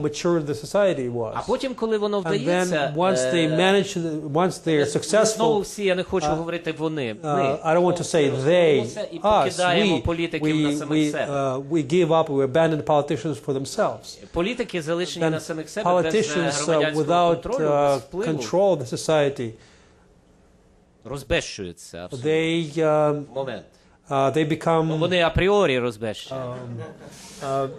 They become corrupt because that's their tendency to do that. Тому, я думаю, це дуже важливий і в цьому сенсі буде етап. I think this is going to be a very important stage. Утискання свобод, передусім свободи преси, limitation of freedoms and first of all freedom of speech. I think. Це буде етап якихось нових переслідувань думців. Ну, напевно, в м'якшій формі, ніж ми досі це знаємо. Perhaps in a softer form that we've experienced so far. Він буде дуже позитивний в тому сенсі, що знову назріє цей потенціал суспільних зрушень і змін. For the potential in the society will ripen and expect the third Ukrainian revolution in 2017. Тому що в нас це відбувається раз на 13 років. It occurs every 13 years. Символічно. Так, і це буде теж столітній ювілей певної події. And it was also centennial of a certain event. Вона не має безпосереднього стосунку до України. It doesn't have direct relevance on Ukraine, but then to a certain degree, yes. Indirectly, yes. We had a question here, and then here, and then back here. Я хотів запитати, ви дуже подорожуєте багато, яке ваше улюблене місто?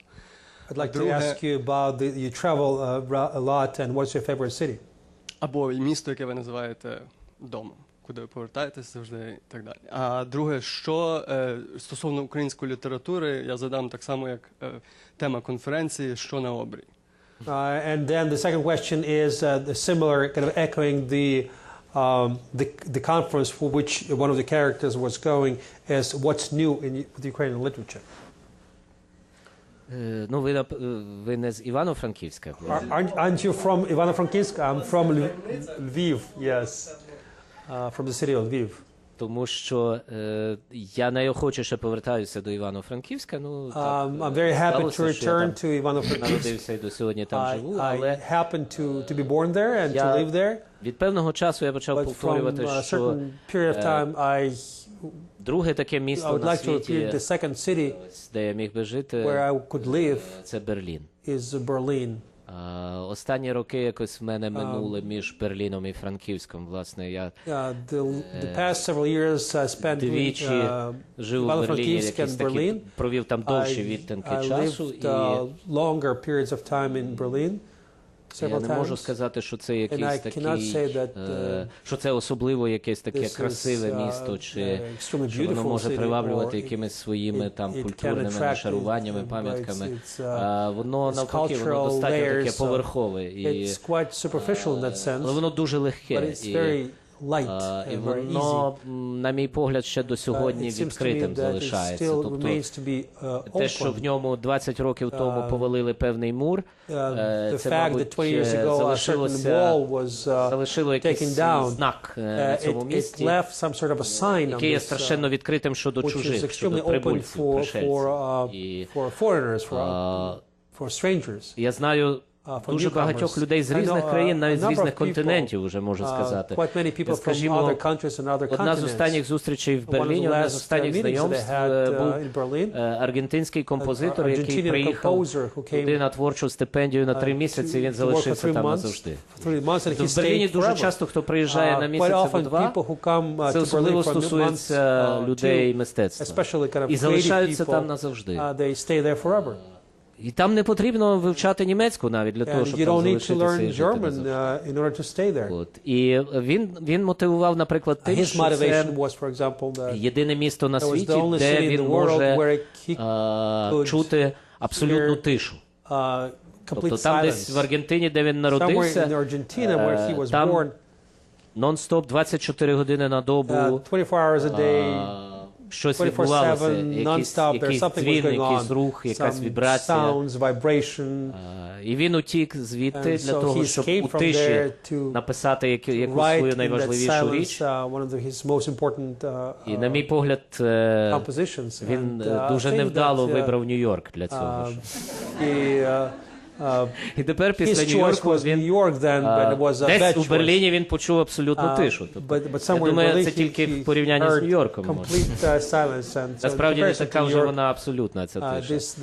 Але це одне з можливих пояснень. Там щось є таке особливе, завдяки чому добре реалізуєш себе творчо. Якесь таке максимальне сприяння тому, що ти робиш, і таке дуже позитивне поле, в якому інспірації. Positive circle that has a lot of inspiration. Mrs. Bihon, and then we had a question there. Я Наталка Гаудяк. Are your works being taught in colleges in Ukraine and universitetach, and is anyone that you know of doing a doctoral dissertation about you?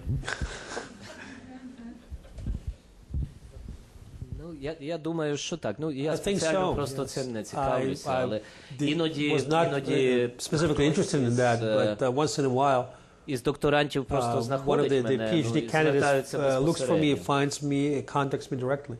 Але я думаю, насправді, я, як правило, в таких випадках, я вдаю, що я дуже зацікавився цим і так далі. I pretend to be very much interested. Залишаю це без відповіді, бо я насправді вважаю це неправильно. Неправильно звертатися безпосередньо до автора в цій ситуації. На мій погляд, це значною мірою цьому докторантові звужує його його власні можливості It інтерпретації. narrows his own abilities to interpret. Я вважаю, є інша необхідність, I believe there is a need for something else. коли перекладаєш якийсь літературний твір, і When you автор ще живий, translate де можна text and the спілкуватися, то author is still перекладач alive, зобов'язаний then the спілкуватися translator з автором. is просто obligated зобов'язаний. must contact Він the може вважати, що йому author. дуже пощастило, що він перекладає автора, в якого ще можна запитати, що він не перекладає That translator Шекспіра, has to be наприклад, well consider himself or herself якого lucky можна if запитатися the хіба author is що still на alive, and so спіритичному there is a chance сеансі. to ask that author of the original. Але літературознавці, But наскільки as це to the literary правильно? critics, Ні. perhaps not. Це вже має бути That has to be the object of their study, quite distant and removed from them. Yes, this gentleman here, and then Vera, and then Mirosia. Thank you, Leonard Oberlander.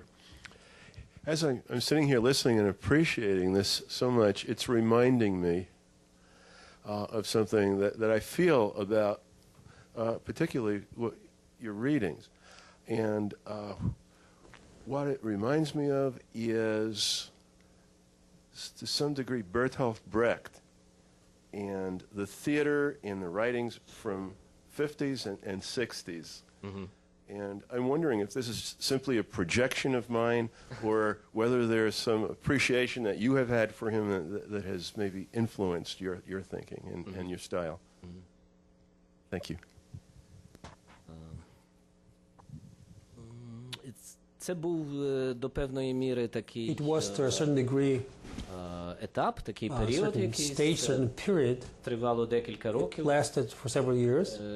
У мене, коли я відкрив When для I себе, discovered for myself, відкрив для себе надзвичайно I discovered потужне a явище very powerful phenomenon на початок 2000-х років, at коли я the почав early цим 2000s, займатися, this century, when I майже невідоме в started, Україні. which is quite unknown in Ukraine. Це нова This is американська поезія, new American poetry, власне, нова в сенсі new in тому, the в якому sense її of, так окреслив as how it was defined by один з її one of найбільш the таких запеклих the прихильників, most критиків, the most enthusiastic supporter, Дональд Аллен. Donald Він так Allen. назвав свою антологію, That's власне, how he New called his American book Poetry. New American Poetry.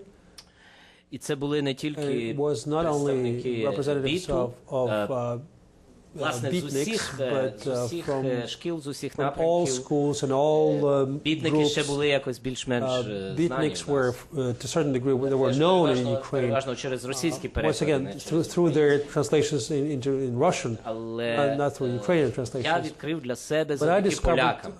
thanks to Polish translations, Я відкрив для себе I discovered Нью-Йоркську школу поезії, і потім те, New що York було School of суміжне Poets. з нею. and something that was related to them, the Black Mountain School. І я запланував So I роботу planned над to work такою цілою антологією, де я on the вибрав. anthology, Врешті-решт вона вийшла. and it was Там eventually was published. вірші 9 американських поетів. The 9 poems by моїх 9 перекладах American poets, українською. which I translated into Ukrainian. І над цією антологією я частково працював також тут, коли я I partially worked on that when I was у here Сполучених Штатах на стипендії Фулбрайта. at Fulbright Це, Fellowship. власне, був мій фулбрайтівський проєкт. Was my Fulbright project, Ця антологія. this anthology. А потім And then була деяка пауза, я was some відкладав sort of a завершення pause, і ніяк and so не I міг. delayed Словом, the ця книжка completion of this. побачила світ в So Україні this book was щойно в published in 2006 році. Ukraine in 2006. Але я дуже радий, But що I'm very вона happy все that одно не it втратила still didn't актуальності. lose its actuality. Вона It's, дуже непогано прозвучала, тобто the reception was very good of this book. мені видавалося теж абсолютно цікавим What seemed to be very interesting to me was запропонувати to suggest, українському читачеві to propose to Ukrainian якийсь reader такий зовсім інакший поетичний світ, який the entirely new, для того, entirely щоб його different зрозуміти, poetic треба world. And in спочатку order to взагалі understand змінити it, своє власне somebody уявлення про has те, to що таке change поезія. their world outlook with regard to poetry in general. Ця робота над антологією була така Working on this over this anthology довголітня і took many years, and мені there were different страшенно stages. імпонувало те, що ці поети працювали з живим звуком, with live sound, що вони дуже часто виступали разом з музикантами, що вони спілкувалися з живою публікою. They performed together with musicians, and they interacted with the live audience. ранніх текстів, таких In one of the early texts, маніфестів the so-called manifesto цієї поетичної традиції є poetical слова Лоуренса Ферінгетті про те, що there were words by Lawrence Ferlinghetti, що друк, технологія друкування насправді убили живе слово.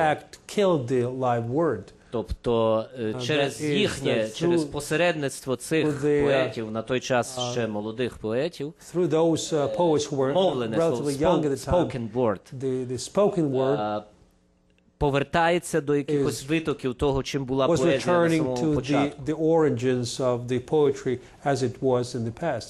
І це дивним чином потрапило на мою власну біографію. Тому що ми з друзями починали свого часу як поети-бубабісти, і це, власне, був один із принципів, що ми читали вірші наживо для live audience. Yeah, we had a question here, and then Miroslava. And how are we doing on time? We'll finish it with there was a question here. Yes, Mr. Bihun, and then Miroslava from Gaza.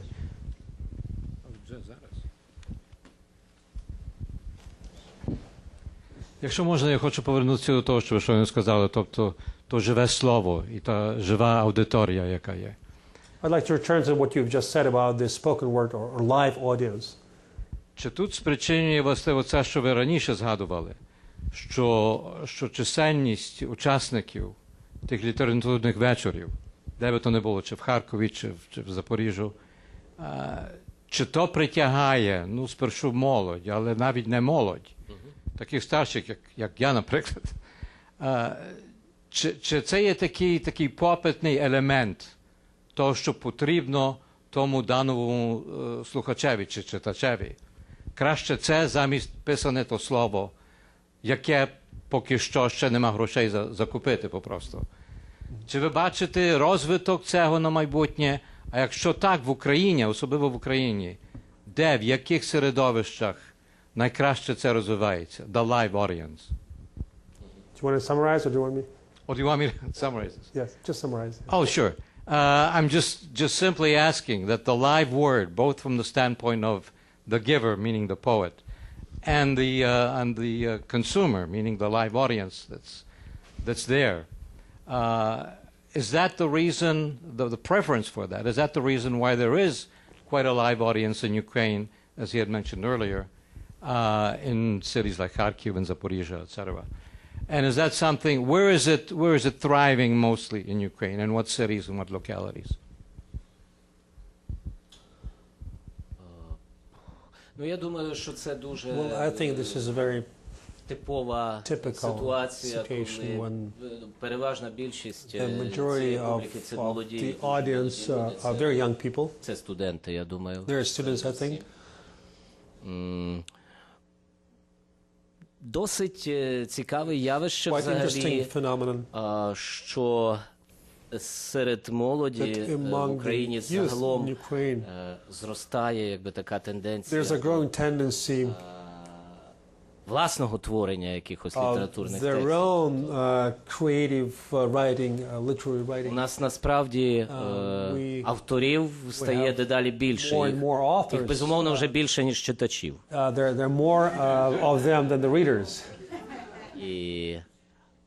І це мені дуже подобається. Насправді це якась така якась форма самореалізації. Але я не хочу зараз стверджувати, що, скажімо, коли в Харкові приходить 400 людей, то це 400 поетів. I have 400 people in the audience. That doesn't mean that there are 400 poets in the Власне audience. кажучи, був би кошмар. That would be a nightmare, of course. Просто Simply put, я думаю, що I think це that якась, можливо, це один із знаків perhaps якихось it's one of the signs of суспільних процесів, які processes справді within the society окреслюють which нове в define Україні, something щось new in нове, Ukraine, що в ній something- нове. Оце, наприклад, таке от For зацікавлення example, this саме молоді interest among цією the young сучасною people літературою. of their interest in the Але, можливо, modern я про це literature. суджу абсолютно But perhaps наївно. I'm very naive in the way I see it. Коли я бачу заповнену залу, Once I так, і мені see the здається, що full це бомба, так, audience, 400 I think осіб тут this зараз. is great, having 400 people in the audience. Але, можливо, це і є всього-навсього 400 But осіб. maybe it's only 400 people. А цієї потенційної This публіки potential декілька мільйонів. audience, Так? Тобто, several насправді, million. це навіть не крапля в морі. So it's not even a drop in the sea. Я думаю, що тут взагалі So I якісь think оці от кількісні параметри просто не працюють. It's very hard to define and evaluate the numbers here. They simply do not work. Тому дуже складно узагальнювати. Therefore, it's будь-якому extremely випадку, difficult to make any generalizations here. Є досить об'єктивний In момент, any case, it's this very завдяки якому objective aspect, thanks найцікавіші to which the most твори interesting сучасної української літератури, texts на мій or погляд, works in the modern Ukrainian literature народжуються are born в молодих середовищах. in the environment of young Це автори, authors. яким, умовно кажучи, я The так кажу, так, authors who, let's kind of, в середньому 25 років. an average 25 years. Комусь із них 20, комусь 35, але, Some of them 20, some умовно of them кажучи, 35. тобто передумовою цього всього є Precondition for all of this той is факт, про який вони вже взагалі не знають. the А fact саме which they're not aware of any те, що longer. десь приблизно від початку 90-х років, десь з Starting in the 90-го, early 91-го, 90s, 91, з нашого літературного our буття, literary як такого, existence as such зникла цензура. Тобто got rid of the concept of censorship. цензура присутня в нашому суспільстві, Censorship але до is сьогодні, але present in на our рівні society until today, but журналістики, на рівні not at the медій. level of journalism. Натомість літературна творчість Instead of that, до сьогодні, literature після 90-го року, розвивається в нас 90s абсолютно вільно. develops very freely. Ну, тобто цього року вже з'явилися якісь This прояви year знову we повернення had цензури, там, some скажімо, з signs of Романом Ульяненко і так censorship далі. Зараз в деталі не буду with вдаватися. Ulyanenko's novel, but I'm not going to get into all the details of this. Але закономірним є те, що просто є оце от відчуття There is a sense цілковитої of внутрішньої свободи, complete без якого немає internal доброї freedom, творчості, без which, якого without which good creative немає справжньої літератури. literature cannot exist. І це надзвичайно And it is якийсь такий позитивний знак, extremely власне, positive sign. поява великої кількості дуже цікавих The, молодих авторів. a great number of new authors that they appeared. Okay, final question. Yeah, Miroslava. I figured we don't have time for questions, so I have a suggestion. Thanks to this beautiful iPhone this device, we found a town for you. We start with X. It's Xenia in Ohio. So you can visit it even on this trip to the United States. Thanks. Thank you. I will be there tomorrow. Я завтра буду там. Okay, I'd like to thank everybody for coming today, and let's greet our